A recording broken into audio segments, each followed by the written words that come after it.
નમસ્કાર દોસ્તો, વિડીયોમાં ફરી એક વખત તમારું સ્વાગત કરું છું। જે રીતે ખેડૂતોએ સરકાર પાસે ટેકાના ભાવની માંગણી કરી, ત્યારે કૃષિ મંત્રી રાઘવજી પટેલે જે રીતે ટેકાના ભાવ આપ્યા છે, એ ટેકાના ભાવ સાંભળીને ખેડૂતો ખુશખુશાલ થઈ ગયા। તમે પણ સાંભળીને ખુશ થઈ જશો। જે રીતે ટેકાના ભાવની જાહેરાત કરવામાં આવી છે, પરંતુ એ જાહેરાત કેવી કરવામાં આવી છે? ખેડૂતોને આ બાજુથી કાન પકડાવો કે આ બાજુથી પકડાવો, બધું સરખું જ છે। ત્યારે આ લોકોએ ટેકાના ભાવ ક્વિન્ટલ ઉપર જાહેર કર્યા છે। હવે જો એ મણ ઉપર જાહેર કરે તો ખબર પડે ખેડૂતોને પણ કે એક મણે કેટલા રૂપિયાનો વધારો થયો છે, અને એમાં પણ જો ટકાવારી કાઢે તો અસલી ટકાવારી કેટલી છે એ ખેડૂતોને ખબર પડી જાય। ખેડૂત પણ બેચારો મજબૂર છે, સરકાર બદલી શકે એમ નથી। પહેલા 2000 રૂપિયા આવે છે 4 મહિને એક વખત ખાતામાં, એટલે ખેડૂત મજબૂર બની ચૂક્યો છે। આ સરકારને બદલી શકે એમ નથી। ત્યારે આ વાતને લઈને પાલભાઈ આંબલિયાએ શું પ્રતિક્રિયા આપી છે, આપણે સૌપ્રથમ એ પાલભાઈ આંબલિયાએ જે વાત કરી એમને સાંભળીએ દોસ્તો। વિડીયો જે બતાવું છું એ વિડીયો ખૂબ શેર કરજો, દરેક ખેડૂત સુધી પહોંચે, એટલે ખેડૂતને પણ ખ્યાલ આવે કે આ સરકાર એમને કેવી રીતે લૂંટી રહી છે। આવો આપણે સાંભળીએ પાલભાઈ આંબલિયાએ જે રીતે રાઘવજી પટેલ ઉપર પ્રહારો કર્યા છે। મંત્રીશ્રીએ અને ગઈકાલે જે ટેકાના ભાવની જાહેરાત થઈ છે, એ ટેકાનો ભાવ માત્ર સરકાર છે એ ખેડૂત પ્રત્યે સંવેદનશીલતા હોવાનો દેખાડો કરવાનો માત્ર અને માત્ર નરિયું નાટક હોય એવું લાગે છે। આ એટલા માટે એવું લાગે છે એના 4-5 મુદ્દાઓ હું જાહેર માધ્યમોના માધ્યમથી ખેડૂતોને અને ગુજરાતની જનતાને કહેવા માંગુ છું। નંબર 1, જે ટેકાના ભાવ જાહેર થયા છે એ ક્વિન્ટલમાં જાહેર કરવામાં આવ્યા છે, મણમાં નહીં। જો એને મણમાં તમે ડિવાઈડ કરો તો લગભગ 20 રૂપિયાથી લઈ અને 126 રૂપિયા સુધીનો માત્ર વધારો થયો છે। એટલે ટકાવારીમાં આપણે જોઈએ તો 2 થી 3% જ માત્ર ભાવ વધારો આમાં થયો છે।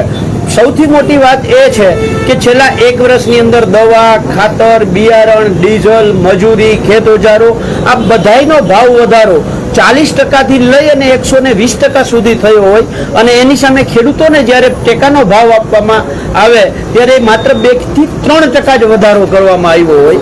નંબર 2, રાજ્યમાં દર વર્ષે આ ટેકાના ભાવ માટે રાજ્યના કૃષિ મંત્રીના અધ્યક્ષતામાં રાજ્યના ખેતી નિયામકની ઉપસ્થિતિમાં એક ભાવ નિર્ધારણ સમિતિ નક્કી થાય છે, અને આ ભાવ નિર્ધારણ સમિતિ છે એ ભાવો જાહેર કરે અને કેન્દ્ર સરકારને ભલામણ કરે કે ગુજરાતના ખેડૂતોને ઓછામાં ઓછો આટલો ટેકાનો ભાવ મળવો જોઈએ।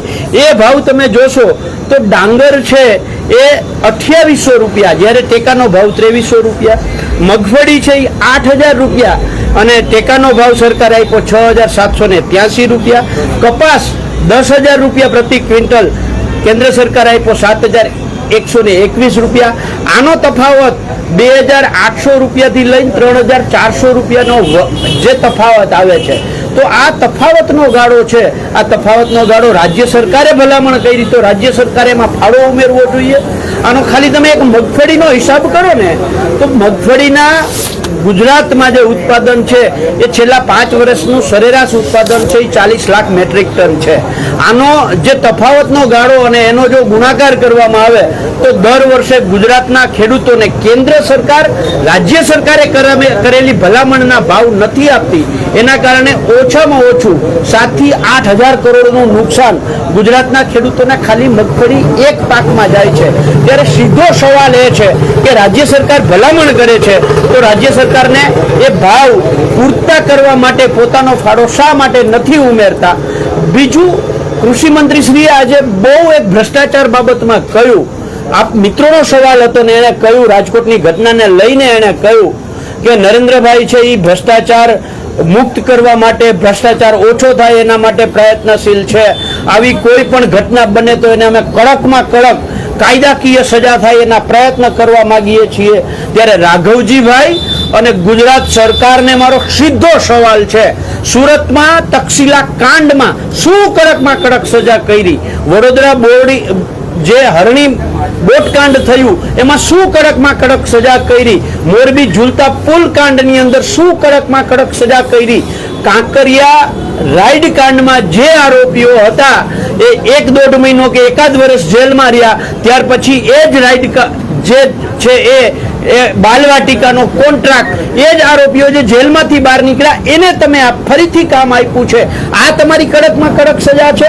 તમારાથી રાજકોટ વાસીઓ પ્રત્યે એક શબ્દ પણ નથી નીકળતો. તમારી નિર્દયતા, તમારી નિષ્ઠુરતા સામે આવે છે. ત્યારે હું જાહેર માધ્યમોના માધ્યમથી રાજકોટ વાસીઓને વિનંતી કરું છું કે આ સરકારની નિર્દયતા, નિષ્ઠુરતા સામે દેખાય છે ત્યારે 25 તારીખે રાજકોટ બંધ રાખીએ અને કુંભકર્ણની નિંદ્રામાં સૂતેલી સરકારને જગાડીએ. આ જે મૃતકો છે એની પ્રથમ માસિક પુણ્યતિથિએ શ્રદ્ધાંજલિ આપીએ. Thank you.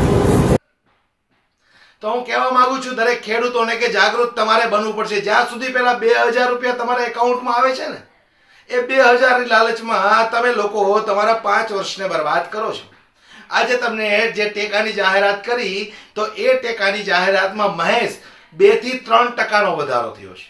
વિચાર કરો તમે, 2 થી 3%. એની સામે પેટ્રોલ ડીઝલ મોંઘું, દવા મોંઘી, ખાતર મોંઘા, આ બધો જ માર તમને પડે છે. પણ જ્યારે સરકારને આપવાનું થાય છે ત્યારે સરકારની તિજોરીમાં પૈસા હોતા નથી. નવા તાઇફાઓ કરવા હોય છે તો સરકાર પાસેથી ગમે ત્યાંથી પૈસા આવી જાય છે. પણ ખેડૂત જ્યાં સુધી જાગૃત નહીં બને ત્યાં સુધી આ રીતે પીસાતો રહેવાનો છે. ખેડૂતની જ્યારે પણ કોઈ પણ જાતની સમસ્યા હોય ત્યારે સરકારની તિજોરીઓ ખાલી કેમ થઈ જાય છે? આ એક પ્રશ્ન છે મારો કે સરકારની તિજોરીઓ ખાલી કેમ થઈ જાય છે જ્યારે ખેડૂતને આપવાનું થાય છે ત્યારે. 8 કલાક તમે લગાતાર વીજળી નથી આપી શકતા, પાણી નથી આપી શકતા, પરંતુ જે રીતે ખેડૂતો ટેકાના ભાવ માંગે છે એમાં પણ તમે 2 થી 3% વધારો કર્યો છે. ગુજરાતની સરકારને ધન્યવાદ દેવા જોઈએ કે આટલા ખેડૂતો પીસાય છે છતાંય આ ગુજરાતની સરકાર મક્કમ બનીને ખેડૂતોને લોલીપોપ પર લોલીપોપ આપ્યા કરે છે. વિડીયો વધુમાં વધુ શેર કરો, દરેક લોકો સુધી પહોંચાડો, વધુમાં વધુ લોકો જાગૃત બને. અને ખેડૂતોને પણ મારે ખાસ કહેવું છે કે જો આની આ પરિસ્થિતિ રહે તો મને એવું લાગે છે કે આવનારા 10-15 વર્ષ પછી લગભગ કોઈ ખેતી પણ નહીં કરે. કારણ કે જે રીતે અત્યારે ભાવ મળી રહ્યા છે એ ભાવને લઈને ખેડૂતો ખૂબ પરેશાન છે, પરંતુ સરકારને કશું ફરક પડતો નથી. જય હિન્દ. કરે છે ખાલી વાયદાઓ, આપે છે ખાલી દિલાસાઓ, બોલે છે ખાલી જૂઠાણાઓ અને કરે છે માત્ર ભ્રષ્ટાચારો. આવા જ ગુજરાતને ઠગનારાઓની ખોલીશું પોલ. જોતા રહો ધી ઠગ શોપ ગુજરાત દર ગુરુવારે રાત્રે 7 વાગે.